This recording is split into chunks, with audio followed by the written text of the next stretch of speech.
All right, here we go. Part 3. This would be about. Looks like it's Yorick and. What is this? Oh, and Eve. Interesting. All right, Yorick and Eve. Let's go. Back in the times of the ancient Rune Wars, Yorick Mori was a famous undertaker, taking care of the great final rest memorial cemetery together with his family. It was not an easy profession that anyone could make, but in his family, it was tradition passed through generations. It was not a popular profession either, yet no one could deny that it was really needed, especially after the bloody Rune Wars when thousands upon thousands of people had been slaughtered.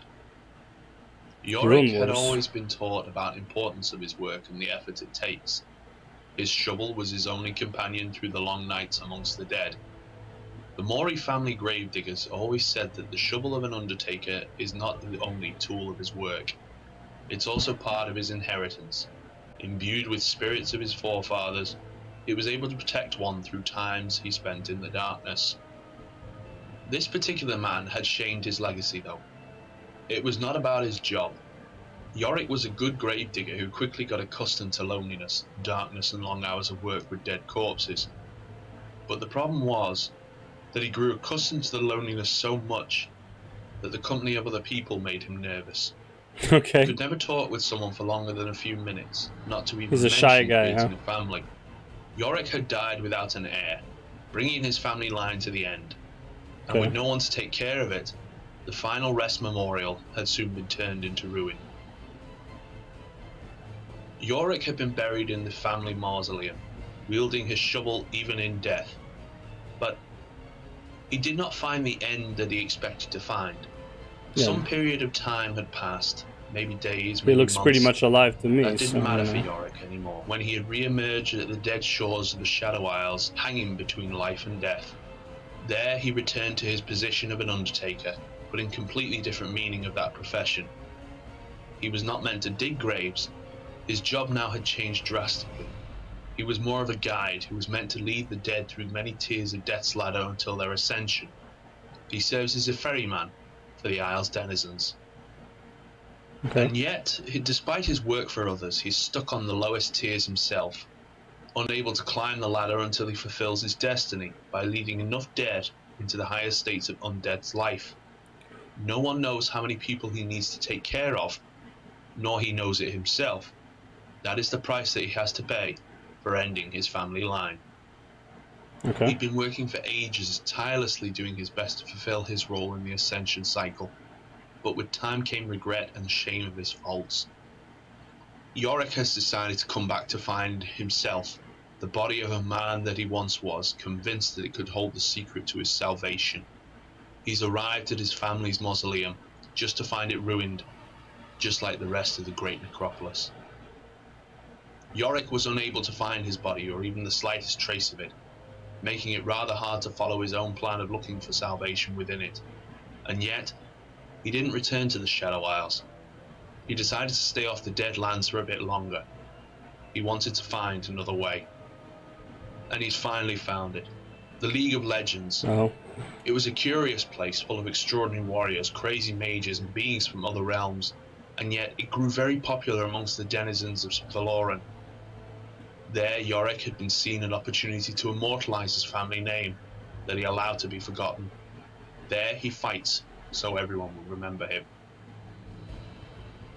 The last champion hailing from... The Yorick story is actually decent, I guess. Like, the guy was hanging out, he was protecting a graveyard, I guess is the best way to describe an undertaker. Right, digging graves and shit like that. He's taking care of a graveyard for so long, he became too shy to have a female companion, couldn't have any offsprings, died, but didn't stay dead. And now he is, I guess in a sense, vengeful that he didn't have what's it called? An offspring to continue his line of work. So he just kills more people, I guess.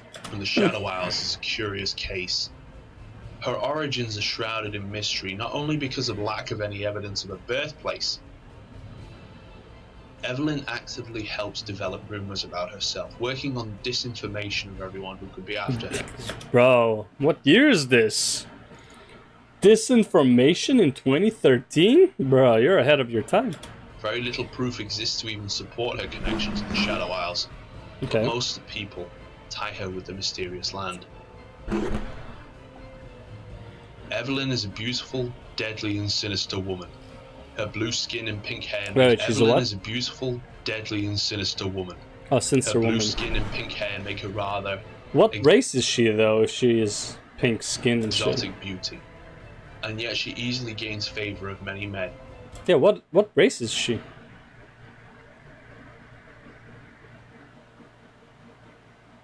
It's not what's their face of a sty or whatever, right?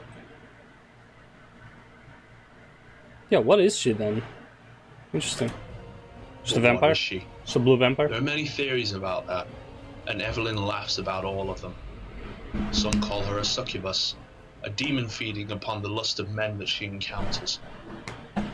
Others, however, claim that Evelyn has been cursed with a mild form of vampirism, or perhaps one of her parents had been a vampire. That is how they explain the unnatural ability to tap life forces. Is there even vampires in League, though? Almost feeding upon it, and yet being resistant to the sunlight. She's a deadly predator, and her origin cannot be natural. That is the common theme in all of the theories. I mean, that's fine.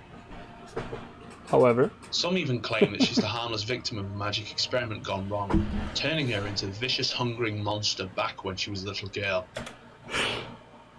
I would say this theory so far is probably the most reliable one, because as far as I know, there's no recollection of vampires or like succubi in Valoran, right? So how could she be one if they don't exist here?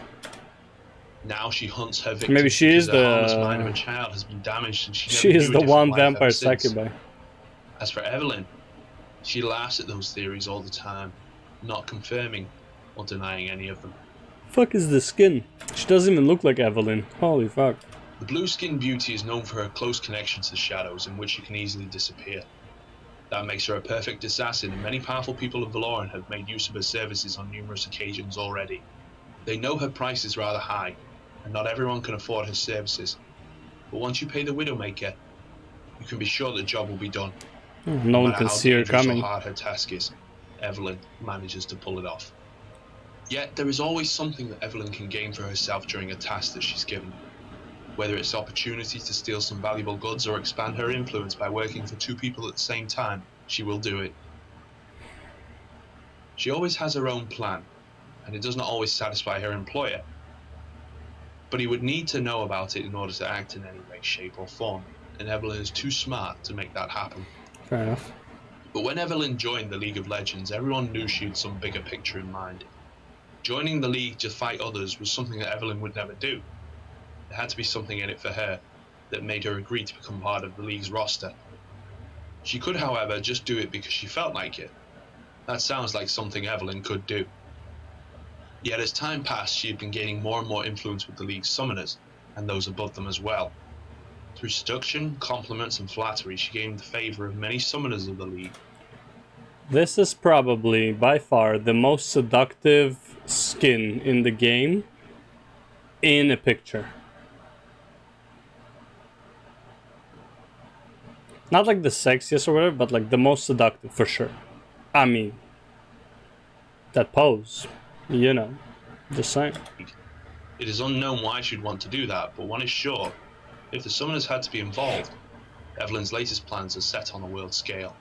Oh, And world that, ladies scale? and gentlemen, is... No, I don't think she's planning on world domination. I think she's playing it a bit too safe and unseen to be a world dominator, but yeah, maybe it's world scale. That's done for this particular set of videos. If you like what we do, please click the like button.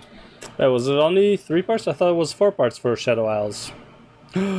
He lied. He lied. There is a 4th part. Oh, how dare he. Alright, let's go into the 4th part of Shadow Isles. Jeez.